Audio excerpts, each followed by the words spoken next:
Desde una compañía grande hasta una pequeña pescadería en un pueblo, las empresas familiares tienen una particularidad.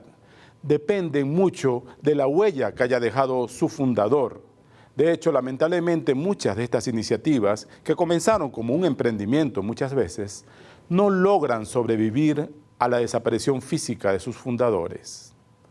El tema de las empresas familiares es muy importante en Venezuela porque muchas de las compañías que hoy están generando empleo e intentando sobrevivir en esta economía tan difícil son formadas por grupos familiares que entre ellos tienen un apoyo mutuo, pero también muchas diferencias.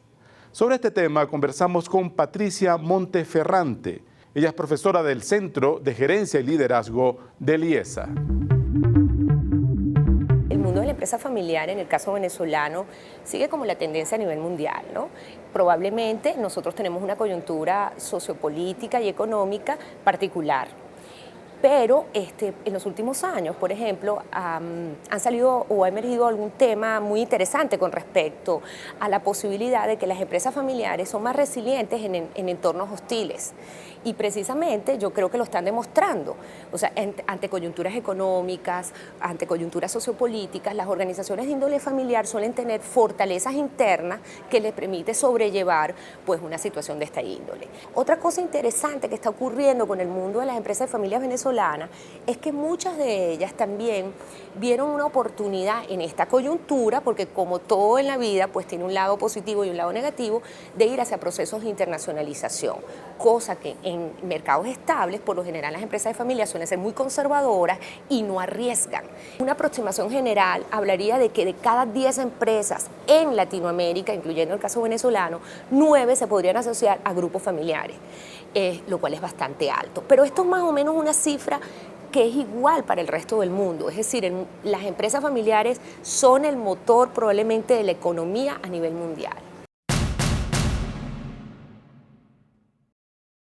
Cuando tú traes a alguien de afuera a ocupar un cargo de alta envergadura en una organización familiar, ya per se es un trauma, porque por lo general, pues la familia aspira a que un miembro de la familia pues sea la persona que presida la organización. Pero digamos que una vez que se sobrelleva ese escollo, que no es nada sencillo, que tiene que ver con una sucesión hacia un miembro no familiar, la persona va a seguir enfrentando problemas, porque bueno, la familia se sigue inmiscuyendo, van a haber conflictos que él no va a entender, que son de otra índole, que no son de índole gerencial.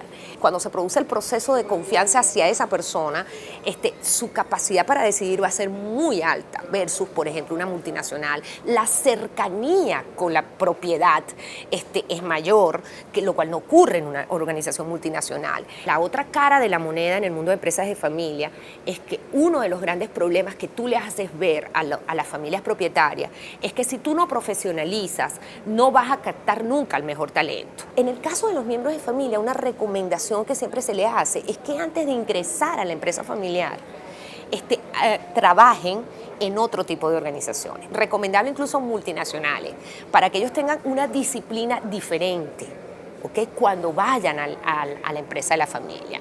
Y por supuesto hay cargo, o sea, no solamente vamos a exigir las competencias del cargo, incluso hay familias que exigen que tengan una maestría, es decir, cada vez se pone más sofisticado el tema para garantizar que esa cabeza realmente cumpla con las características y además con una responsabilidad que si eres miembro de la familia es todavía mayor, porque tú no solamente tienes que hacer que esta organización funcione bien, sino tienes que hacerla trascender, es el legado, o sea, yo tengo que preservar el legado. En el mundo, entre 60 y 80% de las empresas son familiares. De hecho, combinan dos de las cosas más importantes para muchas personas, el trabajo y la familia. Pero ¿cómo se hace para que se mantengan en el tiempo, para que sobrevivan a los fundadores? Las empresas familiares se mueren en el camino, por así decirlo, ¿no? Y los casos exitosos parecen estar asociados a 3 grandes elementos. Uno es el tema de la profesionalización. La profesionalización implica que vamos a pasar de una estructura circular de que todo gira en torno a un caudillo, que es el patriarca fundador, sobre todo en las primeras, estamos hablando de los primeros años, y eso se trata de mantener.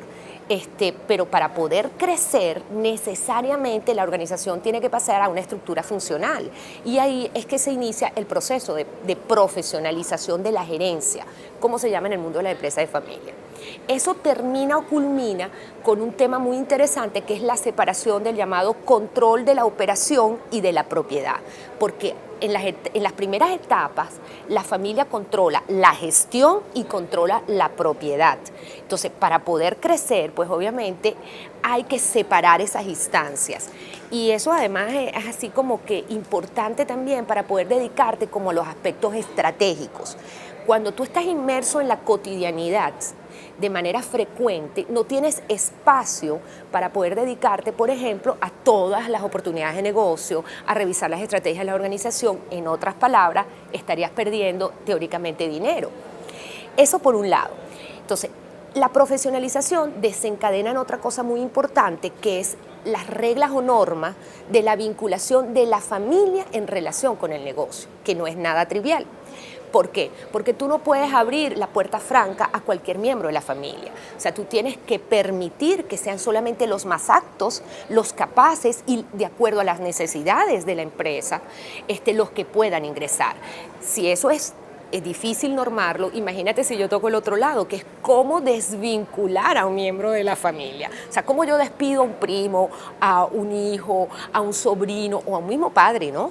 Porque a veces los propios patriarcas se atornillan en el puesto, como dice la gente, pues, y no quieren irse, ¿no? Entonces, esa sería la segunda, el segundo elemento importante para la trascendencia. Y el tercero, que es el tema del emprendimiento intergeneracional, que tiene mucho que ver con una frase que es que yo no genero herederos, sino empresarios. Si yo genero un heredero, yo lo que estoy es garantizando que la empresa no crezca, que no añada valor en el tiempo.